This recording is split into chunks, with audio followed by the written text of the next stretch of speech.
நாம் ஒருவருக்கு ஒருவர் உடன் உறுப்புக்களாய் இருக்கின்றோம்.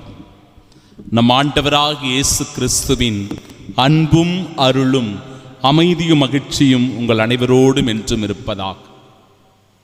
சகோதர சகோதரிகளே, இறைவனிடமிருந்து பலவிதமான கொடைகளை நாம் பெற்றிருக்கிறோம். ஒவ்வொருவருக்கும் ஒரு கொடை, இறைவன் தந்திருக்கிற சிறப்பு கொடை. பல நேரங்களில் நாம் நினைக்கலாம் இந்த உலகம் சொல்லுகிற திறமை, ஆனால் கடவுளுடைய வார்த்தையின்படி அது நமக்கு கொடுக்கப்பட்ட கொடை. இது என்னால் வளர்ந்த திறமை, நான் வளர்த்து கொண்ட திறமை, எனக்குள் இருக்கின்ற திறமை என்று நாம் பெருமை பாராட்டிக் கொள்ளலாம், மாத்தட்டிக் கொள்ளலாம். ஆனால் இது கடவுளால் நமக்கு கொடுக்கப்பட்ட கொடை என்பதை தெளிவாக உரைக்கிறது இறைவார்த்தை. ஒருவருக்கு இறைவாக்கு உரைக்கின்ற கொடை வழங்கப்பட்டிருக்கிறது. கடவுளுடைய வார்த்தையை அற்புதமாக அவர் எடுத்து சொல்லுவார், தெளிவாக எடுத்து சொல்லுவார், விவரமாக எடுத்து சொல்லுவார். எல்லோரும் புரிந்து கொள்ளும் வண்ணமாக அந்த இறை வார்த்தையை அறிவிக்கக்கூடியவராக இருப்பார். அது ஒரு கொடை, அது கடவுள் அவருக்கு தந்திருக்கிற உன்னதமான கொடை. இன்னும் சில பேருக்கு தொண்டு ஆற்றுகின்ற கொடையை தந்திருக்கிறார், பணி செய்கின்ற கொடை. பணி செய்வது, சேவை புரிவது, ஏழைகளுக்கு, கஷ்டப்படுகிறவர்களுக்கு, நோயாளிகளுக்கு, சமுதாயத்திலே புறம் தள்ளப்பட்டவர்களுக்கு தொண்டாற்றுகின்ற நல்ல உள்ளம், பணி செய்கின்ற ஈடுபாடு, சேவை புரிகின்ற நல் மனம் அவர்களுக்கு கொடையாக கொடுக்கப்பட்டிருக்கிறது.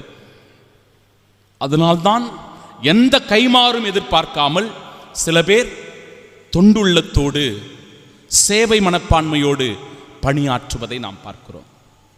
புனிதர்கள் அதற்கு சான்று. இன்னும் சில பேருக்கு கற்றுக் கொடுக்கும் கொடை தரப்பட்டிருக்கிறது. கற்றுக் கொடுக்கும் கொடை, ஒரு ஆசிரியர் நிலையிலிருந்து பிறருக்கு சொல்லிக் கொடுப்பது, நல்லவற்றை சொல்லிக் கொடுப்பது, நன்மையானவற்றை போதிப்பது, நீதி நெறியோடு வாழ்வதற்கான அறிவுரைகளை வழங்குவது, இந்த சமுதாயத்தில் எப்படி ஒழுக்க நெறிகளோடு நாம் வாழ வேண்டும், பிறரை மதித்து போற்ற வேண்டும் என்று சொல்லி கற்றுக் கொடுக்கின்ற பணி சில பேருக்கு கொடையாக அது வழங்கப்பட்டிருக்கிறது. இன்னும் சில பேர் ஊக்கமுற்றுகின்ற பணி, ஊக்கமுட்டுதல். பிறர் சோர்ந்து போகும்போது, கவலையோடு இருக்கும்போது, சோகத்தில் இருக்கும்போது, இழப்புகளை சந்திக்கிற போது, நோய்வாய்ப்பட்டு இருக்கும்போது இப்படிப்பட்டவர்கள் பேசுகிற பேச்சு பிறரை உசுப்பிவிடும், ஊக்கப்படுத்தும், உற்சாகப்படுத்தும். சோர்ந்து போயிருக்கிறவர்களை, தளர்ந்து போயிருக்கிறவர்களை துணிவோடு எதிர்த்து நிற்கக்கூடிய, போராடக்கூடிய மன ஆற்றலை, வலிமையை தரும். அத்தகைய ஆற்றலை பெற்றவர்கள் சிலர் உண்டு. இன்னும் சில பேர் தாராளமாய் கொடுக்கின்ற கொடை உள்ளம் படைத்தவர்கள். ஆண்டவர் சொல்லுகிறார், இதுவும் அவர்களுக்கு கொடுக்கப்பட்டிருக்கிற கொடை. இருக்குதோ இல்லையோ, எதையாவது அவர்கள் கொடுத்து கொண்டே இருப்பார்கள், பகிர்ந்து கொண்டே இருப்பார்கள். தன்னிடத்தில் இருப்பதை பகிர்ந்து கொடுக்கின்ற நல்மனம், அது ஒரு கொடை தன்மை. தர்மம் செய்வது, பிறருக்கு உதவி செய்வது, இது ஒரு வகையான கொடையாக கடவுளிடமிருந்து நாம் பெற்றிருக்கிறோம். இன்னும் இரக்கச் செயலில் ஈடுபடுகிறவர்கள். இந்த சமூகத்தில் நாம் வாழ்கிற இடத்தில் பல்வேறுபட்ட மக்கள் இருக்கிறார்கள். மருத்துவமனைகளில் பாதிக்கப்பட்ட நிலையில் இருக்கிறவர்கள், நம்முடைய வீடுகளிலேயே முதியவர்களாக தளர்ந்து போன நிலையில் தங்களுடைய அடிப்படை பணிகளை கூட செய்ய முடியாமல் தவித்து கொண்டிருக்கிறவர்கள், நாம் வாழுகிற சமூகத்திலேயே நலிந்து போயிருக்கிற மக்கள், இப்படிப்பட்டவர்களுக்கு இரக்க உள்ளத்தோடு பணி செய்வது, தாராள மனதோடு ஓடி வந்து உதவி செய்வது, இது எல்லாமே ஒருவருக்கு கொடுக்கப்பட்டிருக்கிற கொடை என்று சொல்கிறார் நமது ஆண்டவர். இவற்றோடு கூட நாம் எப்படி தனி மனித ஒழுக்கத்தில் வாழ வேண்டும் என்பதை அழகாக எடுத்துச் சொல்லுகிறது முதல் வாசகம். 7 மிக முக்கியமான வார்த்தைகள். 1, உங்கள் அன்பு கள்ளமற்றதாய் இருப்பதாக. எல்லாரும் அன்பு அன்புன்னு பேசுகிறோம், அன்பை போதிக்கிறோம். அந்த அன்பு கள்ளமற்றதாய் இருக்க வேண்டும் என்று இறைவார்த்தை சொல்லுகிறது. தீமையை வெறுத்து நன்மையை பற்றி கொள்ளுங்கள்.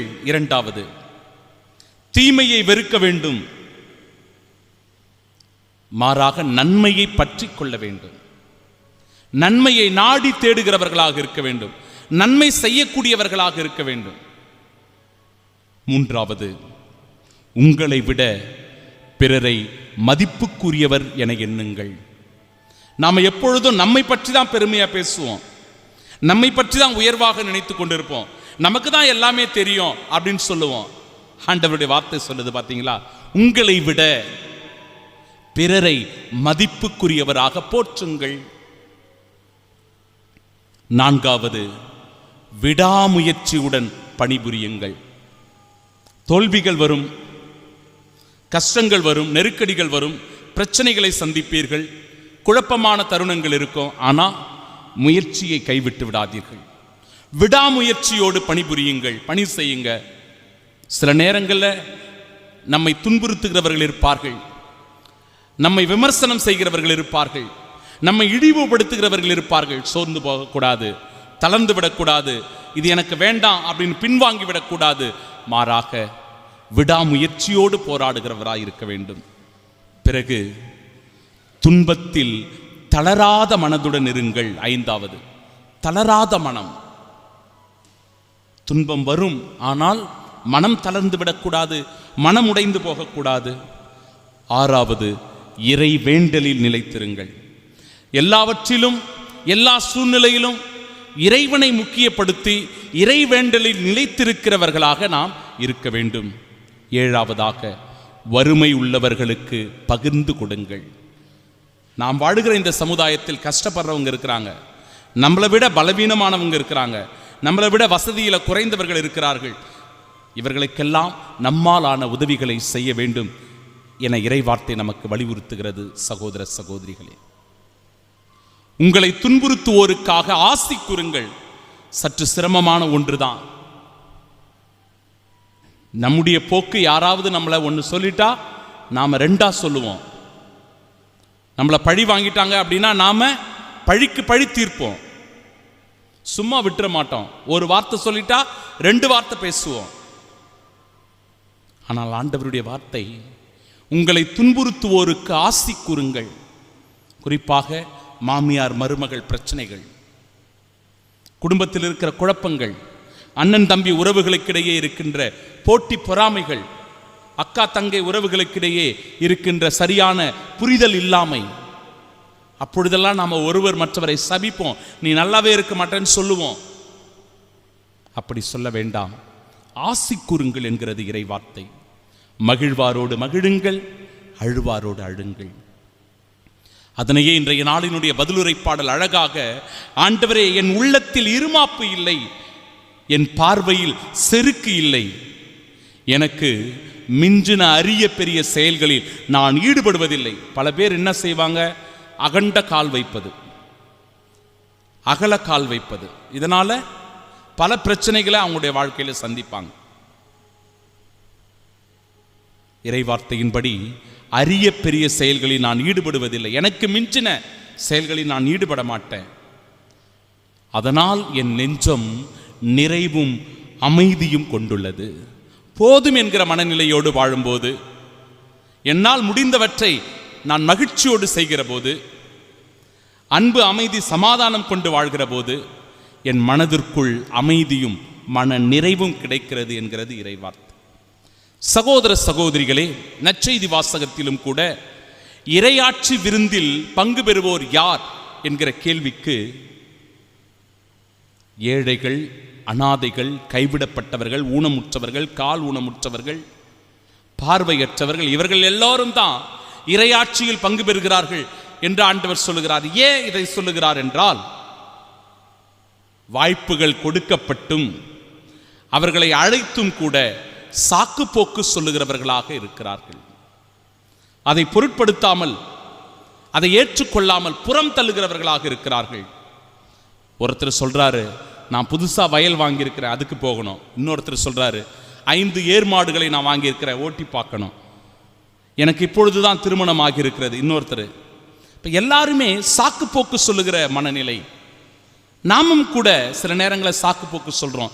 ஏன் இந்த வேலையை செய்யலை, எதற்காக இப்படி நடந்து கொள்ளலை, எதற்காக திருப்பலி வரலை, எதனால் ஜெபமாலை ஜபிக்கலை, எதனால் வேலைக்கு போகலை, எதனால் பள்ளிக்கு போகலை, எதனால் கல்லூரிக்கு போகலை, ஏன் இந்த நன்மையை செய்யலை, இப்படி பலவற்றை கேட்கிற போது சாக்கு போக்குகளை சொல்லுவது, ஏமாற்றுவது, அசட்டுத்தனமாக நடந்து கொள்வது, no seriousness, taking for granted, எல்லாவற்றையும்